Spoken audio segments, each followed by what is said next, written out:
Seguimos en nuestro recorrido a través del libro de los Jueces. Continuamos en nuestra serie titulada Antihéroes.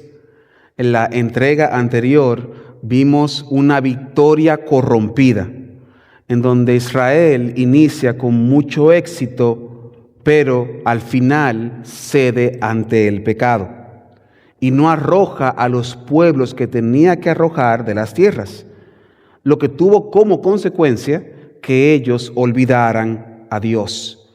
Y este olvido de Dios se tradujo en un rompimiento en la relación con Dios. Sin embargo, en Cristo tenemos la capacidad de restaurar esa relación con Dios. Cristo, a través de su sacrificio en la cruz, nos da la oportunidad de volver a ser parte del pueblo de Dios. Dos recordatorios nos ayudan a mantener esto en perspectiva. Primero, el bautismo, y segundo, la cena del Señor. Son dos ordenanzas que nos apuntan al verdadero libertador que es Jesucristo. Ahora, permítanme hacerles la siguiente pregunta. ¿Alguna vez le han dicho a usted, te lo dije? Por lo general, ese te lo dije no aparece de la nada. Por lo general viene después de una advertencia. Alguien vio el peligro, trató de advertirnos y nos dijo, no lo hagas porque no va a terminar bien. Y casi siempre esta advertencia viene de alguien que tiene una mayor experiencia o conocimiento que yo. Pero ¿saben qué es lo peor del te lo dije? Además de que te lo digan, es vivir las consecuencias de no haber escuchado a esa persona en el momento adecuado. Porque cuando te dicen te lo dije, es por lo general muy tarde. El consejo fue ignorado, la decisión se tomó y ahora lo único que queda es enfrentar el resultado. Y en ese sentido, eso es lo que veremos en este pasaje. Un momento en el que Dios, después de haber advertido una y otra vez al pueblo, le dice, te lo dije. Y esto lo veremos en 4 movimientos del texto. El primer movimiento que veremos es un propósito distorsionado en los versículos 1 al 6 del capítulo 3. Luego veremos el primer ciclo, el inicio de la apostasía, versos 7 al 11. Luego veremos el segundo ciclo, que el pueblo le vuelve a dar la espalda a Dios, versos 2 al 31. Y por último veremos un ciclo intermedio en donde habrá un breve rayo de esperanza. La idea que quiero que quede en sus mentes y corazones, hermanos, es que el oprimido por el pecado halla gracia y alcanza misericordia y encuentra paz cuando clama a Dios por un libertador. Me permito repetir. El oprimido por el pecado halla gracia, alcanza misericordia y encuentra paz cuando clama a Dios por un libertador. Yo le invito a que oremos, nos pongamos en las manos del Señor. Padre amado y Dios todopoderoso, a pesar de mí, oh Señor, a pesar de mi pecado y de mis circunstancias, edifica, oh Dios, a tu iglesia, para tu gloria y para tu honra, en el nombre de Jesús. Amén y amén. En esta primera parte del texto veremos 2 elementos.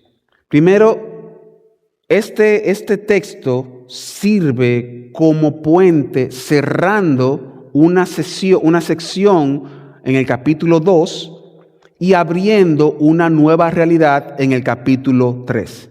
Para leerlo en contexto, yo le invito a que vayamos a Jueces capítulo 2, versículo 20. Jueces 2, 20. dice la palabra de nuestro Dios. Y la ira de Jehová se encendió contra Israel y dijo: por cuanto este pueblo traspasa mi pacto que ordené a sus padres y no obedece mi voz, tampoco yo volveré más a arrojar de delante de ellos a ninguna de las naciones que dejó Josué cuando murió, para probar con ellas a Israel, si procurarían o no seguir el camino de Jehová, andando en él como lo siguieron sus padres. Por esto dejó Jehová a aquellas naciones sin arrojarlas de una vez, y no las entregó en mano de Josué. Estas pues son las naciones que dejó Jehová para probar con ellas Israel a todos aquellos que no habían conocido todas las guerras de Canaán. Partiendo de esto, vean que en el contexto del verso 1 del capítulo 3, que es donde vamos a centrarnos hoy en el sermón, cobra sentido cuando vemos el contexto anterior. Y el contexto anterior muestra tres cosas progresivas. La primera, que el pueblo de Israel no obedece en el verso 20. Luego, como consecuencia, Dios se desvincula o se desentiende del compromiso de arrojar las naciones como había prometido. Y tercero, Dios utiliza estas mismas naciones para probar la fidelidad del pueblo de Israel en el verso 22 y 23. Este es el escenario que abre el capítulo 3. Un pueblo desobediente, un pueblo juzgado por Dios y dicho pueblo recibiendo las consecuencias de la desobediencia. Desde esta perspectiva, entonces el texto sirve como un puente. El segundo elemento es el desconocimiento del pueblo de las guerras. Esto aquí es importante porque el verso 2 trae mucha luz. Vaya conmigo. Jueces capítulo 3, versos 1 y 2. Dice la palabra de nuestro Dios: estas pues son las naciones que dejó Jehová para probar con ellas a Israel, a todos aquellos que no habían conocido las guerras de Canaán, solamente para que el linaje de los hijos de Israel conociese la guerra, para que la enseñasen a los que antes no la habían conocido. Es importante resaltar que estamos en un libro completo. Y aunque lo dividimos en partes, es un solo libro y una sola idea. Y todo eso está interconectado, creando un contexto o una idea principal. Y el libro se maneja en el contexto de la conquista. El pueblo tiene la responsabilidad de conquistar la tierra prometida. Y el capítulo nos da una serie de procesos de fallas del pueblo. El pueblo no conquistó todas las tierras, por el contrario, dejó en medio de ellos pueblos extraños que llegaron al punto de convivir juntos. En ese sentido, en el momento histórico que se describe, el capítulo 1 y 2, el pueblo había dejado atrás el proceso de conquista. Por lo tanto, la nueva generación desconocía la guerra. Un comentarista explica: cuando Yahweh expresa su determinación de que la presente generación de israelitas aprenda la guerra, su preocupación principal no es que aprendan a librar la guerra, sino que aprendan la naturaleza y el significado de la guerra. En otras palabras, la responsabilidad de continuar la conquista esta generación. Y ese mismo comentarista añade lo siguiente: esta generación necesita aprender que ha sido llamado a una guerra santa, que Yahweh es el comandante en jefe y que el enemigo debe ser totalmente exterminado. En otras palabras, Israel tenía que aprender a obedecer. Y aquí es que se distorsiona o se cambia el propósito que ellos tenían originalmente. Vaya conmigo una vez más a Jueces capítulo 3, versos 3 al 5. Los 5 príncipes de los filisteos todos los cananeos, los sidonios, los heveos que habitan en el monte Líbano, desde el monte Baal, Hermón, hasta llegar a Amat, y fueron para probar con ellos a Israel, para saber si obedecerían a los mandamientos de Jehová, que él había dado a sus padres por mano de Moisés. Así los hijos de Israel habitaban entre los cananeos, heteos, amorreos, fereceos, heveos y jebuseos. El verso 3 lista las naciones. Como dijimos antes, estas naciones son tanto específicas como genéricas. Es decir, es como decir suramericanos. Todos sabemos que es un suramericano, pero también sabemos que Suramérica tiene 12 países. Entonces, cuando se habla de cananeo, es como decir suramericano. Sin embargo, sabemos que cuando se dice filisteo, es como si estuviésemos diciendo brasileiro o colombiano o venezolano. El verso 4 reitera que la intención de esas naciones es, interesantemente, cubrir a Israel. Es decir, las naciones, como se ven en el mapa, lo que están es rodeando a Israel. Al sureste están los filisteos, al noroeste los sidonios, al nordeste los heveos y al sureste los cananitas. Lo que significa que las tribus de Israel estaban rodeadas por estas naciones. Y la respuesta de por qué estaban rodeadas es sumamente dolorosa. Vaya conmigo al verso 6 del capítulo 3. Jueces 3:6. Y tomaron de sus hijas por mujeres, y dieron sus hijas a los hijos de ellos, y sirvieron a sus dioses. Hermanos y hermanas, el problema de Israel fue la desobediencia. Una desobediencia que se vio en 3 niveles. Nivel 1, tomaron. Nivel 2, dieron. Y nivel 3, sirvieron. Estas 3 etapas representan el proceso natural de apartarnos de Dios. Y Dios lo había advertido antes, que es lo peor. Vaya conmigo, Deuteronomio capítulo 7, versos 1 al 4. Libro de Deuteronomio capítulo 7, versos 1 al 4. Dice la palabra de nuestro Dios: cuando Jehová tu Dios te haya introducido en la tierra de la cual entrarás para tomarla, y haya echado de delante de ti muchas naciones, al heteo, al gergeseo, al amorreo, al cananeo, al fereceo, al heveo y al jebuseo, 7 naciones mayores y más poderosas que tú, y Jehová tu Dios las haya entregado delante de ti, y las hayas derrotado, las destruirás del todo. No harás alianza con ellas, ni tendrás de ella misericordia, y no te emparentarás con ellas. No darás tu hija a su hijo, ni tomarás a su hija para tu hijo, porque desviarán a tu hijo de en pos de mí, y servirán a otros dioses ajenos, y el furor de Jehová se encenderá sobre vosotros, y te destruirá pronto. ¿Ven cómo poco a poco va saliendo el te lo dije?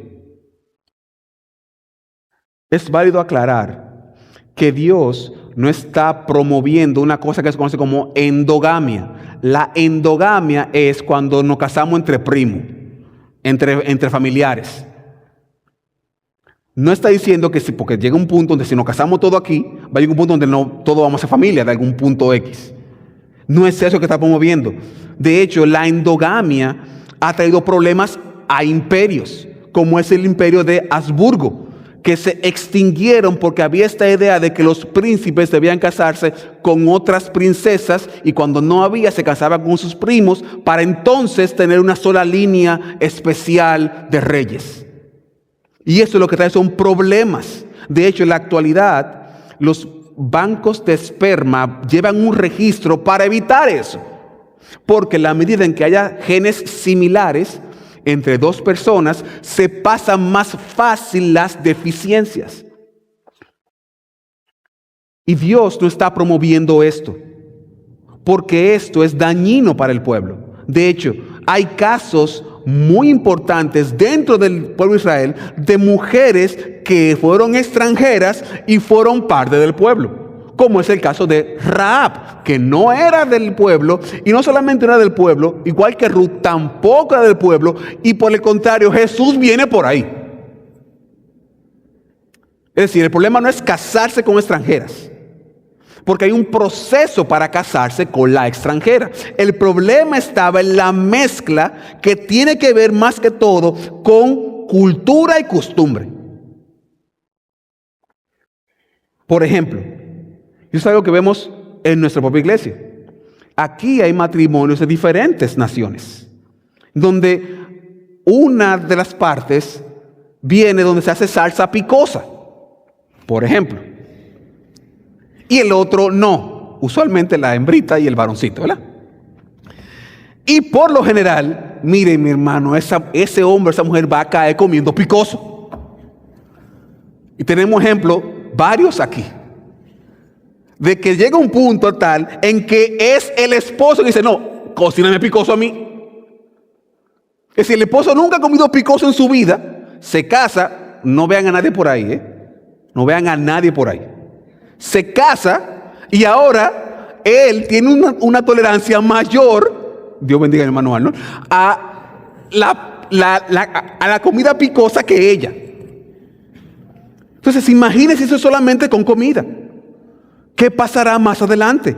Por eso el versículo 6 del capítulo 13 de verso y contexto. El problema fue la mezcla con otras culturas de otras naciones, porque el resultado fue servir a otros dioses. No fue simplemente un contacto cultural, no fue que yo me enamoré de una extranjera y ahí siempre el problema, no, fue la alianza con pueblos paganos que rechazan a Dios.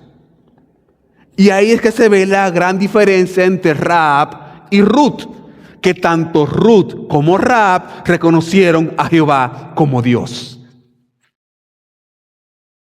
Dios quería evitar este proceso de que el varoncito ahora coma más picoso que la hembrita, o viceversa. Vaya conmigo, por favor, a Deuteronomios capítulo 18. Versos 9 al 12. Deuteronomios capítulo 18, versos 9 al 12. Dice la palabra de nuestro Dios: cuando entres a la tierra que Jehová tu Dios te da, no aprenderás a hacer ninguna de las abominaciones de aquellas naciones. No sea hallado en ti quien haga pasar a su hijo o su hija por fuego, ni quien practique adivinación, ni agorero, ni sortilegio, ni hechicero, ni encantador, ni adivino, ni mago, ni quien consulta a los muertos. Porque es abominación para con Jehová cualquiera que hace estas cosas. Y por esas abominaciones Jehová tu Dios echa esas naciones de delante de ti. Es decir, la justificación para Dios eliminar a estas naciones es porque esas naciones estaban en contra de Dios.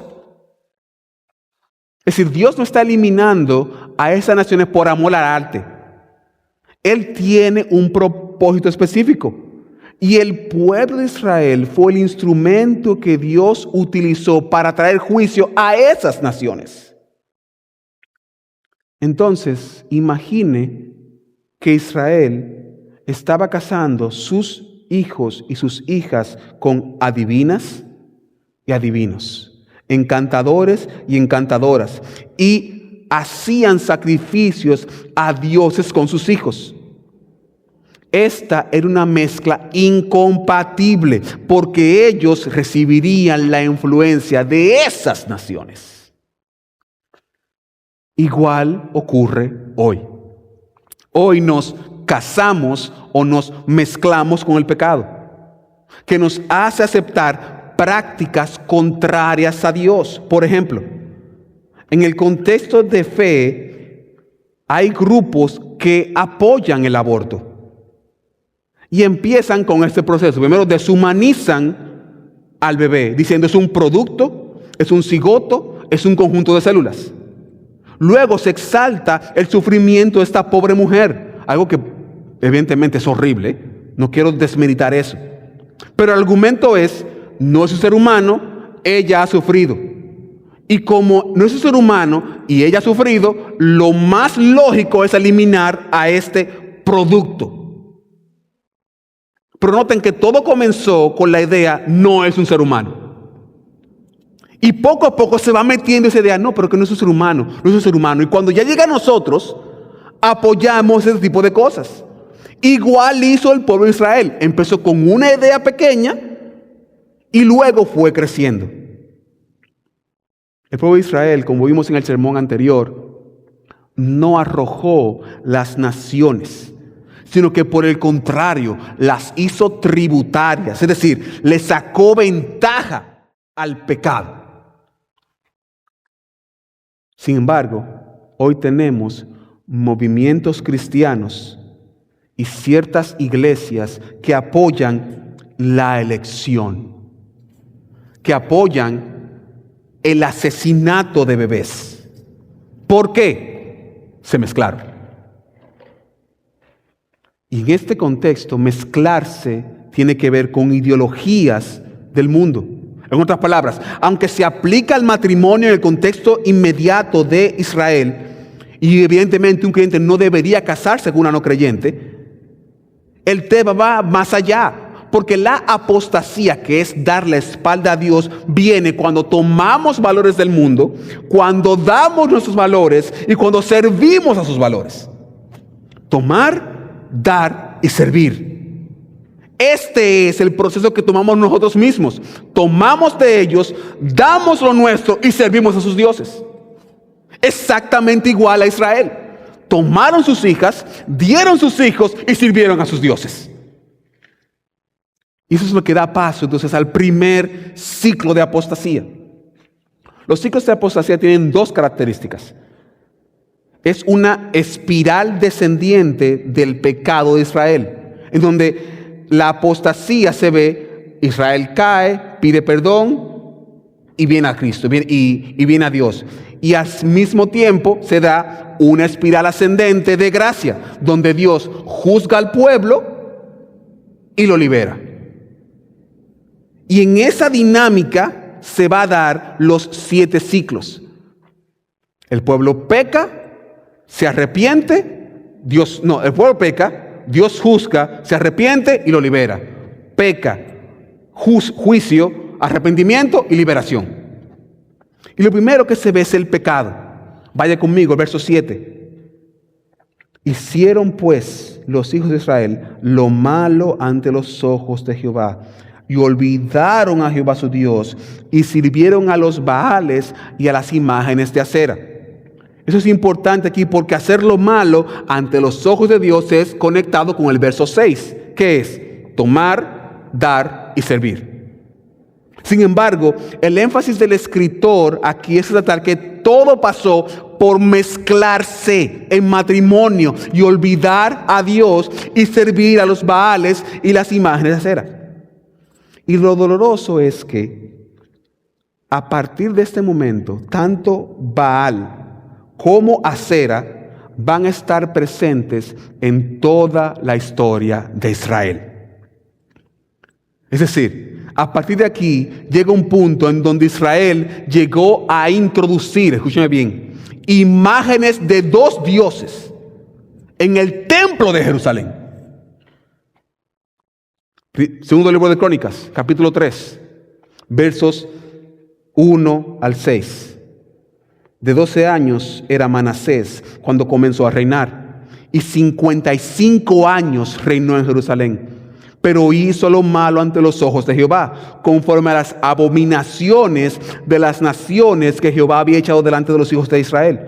Porque él reedificó los lugares altos que Ezequías su padre había derribado. Levantó altares a los Baales e hizo imágenes de acera y adoró a todo el ejército de los cielos y les rindió culto. Edificó también altares en la casa de Jehová, de la cual había dicho Jehová: en Jerusalén estará mi nombre perpetuamente. Y edificó asimismo altares en todo el ejército de los cielos, de los atrios de la casa de Jehová. Y pasó sus hijos por fuego en el valle del hijo de Hinnom. Y observaba los tiempos y miraba agoreros. Era dado a adivinaciones, consultaba divinos y encantadores. Se encendió en hacer lo malo ante los ojos de Jehová hasta encender su ira. Miren la dimensión del pecado. El pecado puede meterse en nuestras vidas y estar ahí y batallar con él por años. Para ponerse en perspectiva, los eventos de Jueces se ubican más o menos entre el 1375 y 1200 a.C. Manasés se encuentra en el 697 y 642 más o menos. Lo que significa que el pueblo de Israel estuvo batallando con Baal y Acera más o menos 700 años. Y si se pone en contexto generaciones de 40 años, estamos diciendo que 17 a 18 generaciones de Israel venían, subían, bajaban y entraban. Y Acera y Baal en el mismo sitio. Y eso es algo que solemos pasar por alto. El pecado, mis hermanos y hermanas, tiene consecuencias. Consecuencias que afectan más allá del momento en que se cometen. Consecuencias que pueden afectar más allá de nuestro mundo pequeño. Como creyentes hemos caído en el error de creer que mis pecados son aislados y que las consecuencias son mías y de nadie más. De hecho, uno de los argumentos de algunos grupos para definir su pecado es: yo no le hago daño a nadie. O fue una decisión entre adultos. Permítame decirle que no funciona así. El pecado se acumula. Y me explico con esto. El pecado no desaparece del registro de Dios. Y ejemplos tenemos varios en la Biblia, pero quiero mostrar solamente una muestra con el diluvio. Vaya conmigo. Libro de Génesis, capítulo 6, versos 5 al 7. Génesis 6, 5 al 7. Dice la palabra de nuestro Dios: y vio Jehová que la maldad de los hombres era mucha en la tierra, y que todo designio de los pensamientos del corazón de ellos era de continuo solamente el mal. Y se arrepintió Jehová de haber hecho hombre entre la tierra. Y le dolió en su corazón, y dijo Jehová: raeré de sobre la faz de la tierra a los hombres que he creado, desde el hombre hasta la bestia, y hasta el reptil y las aves del cielo, pues me arrepiento de haberlos hecho. Noten que la maldad del mundo era mucha. Y Dios juzga toda la humanidad. Para ponerlo en perspectiva, digamos que en el tiempo de Noé había una tribu en Kuala Lumpur que estaba portándose bien. Digamos, se fueron también. Porque el pecado no es solamente de la gente que estaba cerca de Noé. El pecado es de la nación. Ahora, ¿cree usted que Estados Unidos, Rusia o República Dominicana tiene mucha o poca maldad? De hecho, no sé si algunos de ustedes saben que la bandera de mi país tiene la palabra de Dios en su escudo. La única bandera en el mundo que tiene una Biblia. Esto ha hecho que hermanos piadosos en República Dominicana, con buenas intenciones, digan: Jehová ha cubierto a República Dominicana con su gracia. Tenemos la Biblia en el escudo. Hacer algo así como un talismán, ¿no? Y aunque yo sí creo que Dios ha tenido mucha misericordia con República Dominicana, créame que no es porque tenemos una Biblia en el centro del escudo. Permítame compartirles algunas estadísticas de mi maravillosa isla. La violencia entre parejas se incrementó en un 74% del 2025 al 2026. para julio de este año, 47 mujeres han sido asesinadas por sus maridos. Eso quiere decir que más o menos 7 mujeres mueren por mes. 2 mujeres más o menos por semana. Pero mi país es el que tiene la Biblia en su bandera. Aleluya.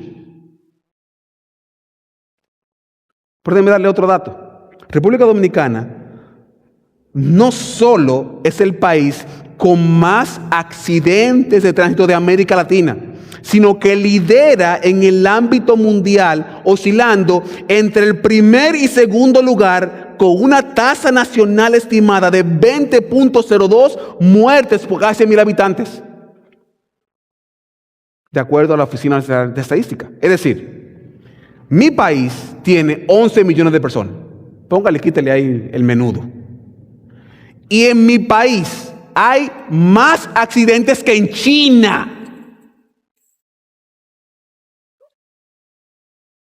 Que tiene, si no me recuerdo, 2 billones de personas. Póngale, quítale el menudo también. Pero mi país tiene la bandera y tiene la palabra de Dios. Juan 8:32. Si conoceréis la verdad os hará libre. No. Mi país es tan pecador como cualquier otro país musulmán. Mi país está perdido en el pecado exactamente igual que Estados Unidos, que Rusia, que Honduras, que México, que todo el mundo.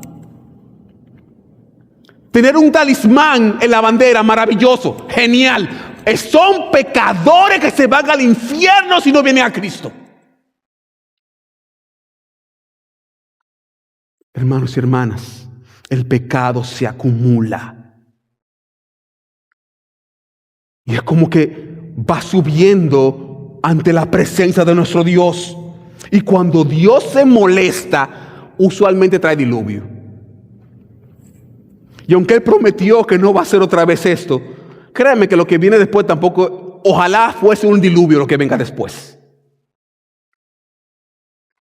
Cuando volvemos al texto, nos damos cuenta del alejamiento de Dios y cómo éste tiene consecuencias inmediatas y a largo plazo. ¿Cuál fue la consecuencia inmediata? Verso 8. La ira de Jehová se encendió contra Israel y los vendió en manos de Cusán Risataim, rey de Mesopotamia. Y sirvieron los hijos de Israel a Cusán Risataim 8 años. Cuando pasa esto, el pueblo clama, verso 9. Entonces clamaron a los hijos de Israel a Jehová, y Jehová levantó un libertador a los hijos de Israel. Los libró. Esto es Otoniel, hijo de Cenaz, hermano menor de Caleb. La respuesta fue levantar a Otoniel, que al parecer era uno de los pocos que quedaban de la generación anterior. Y de esto resulta entonces la liberación. Verso 10 y 11. Y el Espíritu de Jehová vino sobre él y juzgó a Israel y salió de la batalla. Y Jehová entregó su mano, Cusán Risataim, rey de Siria, prevaleció su mano contra Cusán Risataim y reposó la tierra 40 años. Y murió Otoniel, hijo de Cenaz. Y esto da pie a la segunda apostasía. Noten que se va a dar ahora el mismo patrón. Vaya conmigo al verso 12. Y volvieron los hijos de Israel a hacer lo malo ante los ojos de Jehová. Noten que el énfasis aquí es volvieron a. ¿Qué significa esto? Que una vez más tomaron sus hijos, dieron sus hijas y sirvieron a otros dioses. ¿Cuál fue el resultado? Verso 12 al 14. Volvieron los hijos de Israel a hacer lo malo ante los ojos de Jehová, y Jehová fortaleció a Eglón, rey de Moab, contra Israel, por cuanto habían hecho lo malo ante los ojos de Jehová, y juntó consigo a los hijos de Amón y Amalek, y vino e hirió a Israel, y tomó la ciudad de palmeras, y sirvieron los hijos de Israel a Eglón 18 años. Noten que en la medida en que el pueblo redobla la apuesta, Dios aumenta el juicio. Primero fueron 8 años, primer ciclo, aquí son 18 años.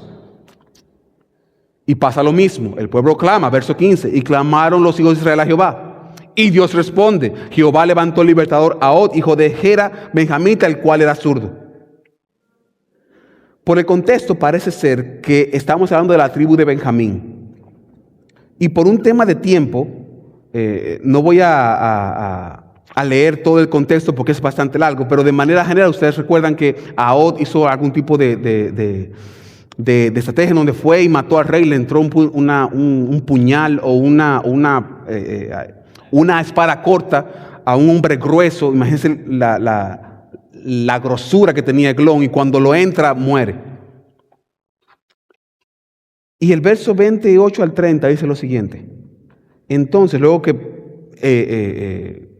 que Ahod hace esto, llama al pueblo a la guerra, verso 28 al 30. Entonces dijo él, seguidme, porque Jehová ha entregado vuestros enemigos, los moabitas, de vuestras manos. Y descendieron en pos de él, y tomaron los vados del Jordán a Moab, y no dejaron pasar a ninguno. Y en aquel tiempo mataron de los moabitas como 10,000 hombres, todos los valientes y todos los hombres de guerra.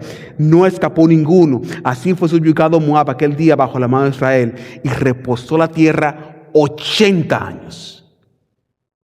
Una vez más, la mano de Dios tuvo misericordia y libró al pueblo. Y de la misma manera, duplicó los años de paz. En el primer ciclo fueron 40 años, ahora son 80 años. Luego de ahí pasa un breve rayo de esperanza, el verso 31. Después de él fue Sacar, hijo de Anat, el cual mató a 600 hombres de los filisteos con una aguijada de bueyes, y él también salvó a Israel. Ahora, ¿qué es lo que vemos en estos dos ciclos? La desobediencia e insistencia de un pueblo que quiere hacer el mal. Y esto también nos aplica a nosotros. Porque a nosotros nos gusta pecar. Si nos pone la opción de pecar y no pecar, puede ser que no pequemos, pero nuestro deseo está pecando. Y el pueblo no honró a Dios y prefirió dar la espalda a Dios exactamente igual que usted y yo. Pero al mismo tiempo, vemos una gracia inmerecida. Que a pesar de dar la espalda a Dios, Dios tiene misericordia de todo aquel que clama a Él. Hermanos y hermanas, el pecado tiene consecuencias terribles, consecuencias que no nos imaginamos, pero al mismo tiempo la gracia de Dios está disponible para todo aquel que clama a Él. ¿Cómo le marcamos en el Evangelio? Que al igual que Israel, nosotros volvemos una y otra vez. Nos damos la espalda a Dios una y otra vez. Sin embargo, a diferencia de Israel, nuestro libertador es Cristo, que es el verdadero héroe. Otoniel murió y quedó. Ahod murió y quedó, pero nuestro libertador está dispuesto a salvarnos todas las veces que sea necesario. Hermano y hermana, Cristo es tu héroe. Cristo no es Otoniel, Cristo no es Ahod, Cristo es tu verdadero héroe. Y está disponible para ti cuando clamas a Él. Permítame concluir. El libro de Jueces nos muestra la verdadera cara de la humanidad. Hacemos lo malo delante de Dios y le damos la espalda a Dios. Y eso trae consecuencias presentes y futuras. Algunas que ni siquiera tomamos en cuenta, pero que llegan. Sin embargo, Cristo es la respuesta a la desobediencia. Él es el libertador de aquel que clame a Él. ¿Cómo lo aplicamos? Primero, seamos fieles a Dios, porque el pecado tiene consecuencias. En nuestra ignorancia podemos pasar por alto que el pecado que cometemos tiene consecuencias graves, consecuencias acumulativas en nuestras vidas. Sin embargo, no olvidemos que estas consecuencias se acumulan delante de Dios. Número 2, aún pequemos, clamemos a Dios por misericordia. Es cierto que el pecado se acumula, pero cuando abunda el pecado, sobreabunda la gracia. No hay cantidad de pecado que cubra a Dios. No hay monte Everest, no hay montaña de Iguazú, no hay nada de eso que esté por encima de la gracia de nuestro Dios. Y número 3, confiemos en el sacrificio de Jesucristo. El pecado acumula la ira de Dios, su misericordia está disponible, pero el sacrificio es perfecto. Y no importa, hermano y hermana, el nivel de pecado o de faltas, su gracia siempre es mayor. Siempre es mayor. Las consecuencias están, pero su gracia es mayor. El pecado va a cobrarnos, pero su gracia es mayor. ¿Sufriremos? Sí, pero su gracia es mayor. Oremos, hermanos. Padre amado y Dios todopoderoso, oh Señor, oh Dios, gracias por ser nuestro verdadero héroe. Gracias, Señor, porque más allá de nuestras faltas y de nuestros pecados, tu gracia es mayor. Gracias, Señor, porque no dependemos de nosotros para salvarnos, sino de ti. Ayúdanos a poner nuestra mirada en ti y a darnos cuenta, oh Señor, de que nuestras vidas responden a tu gracia. Nuestras vidas responden a tu misericordia. Una misericordia que experimentamos desde la cruz y que ahora podemos clamar a ti por esa gracia. Gracias, Padre. Gracias, Señor. En el nombre de Jesús. Dios le bendiga, mis hermanos.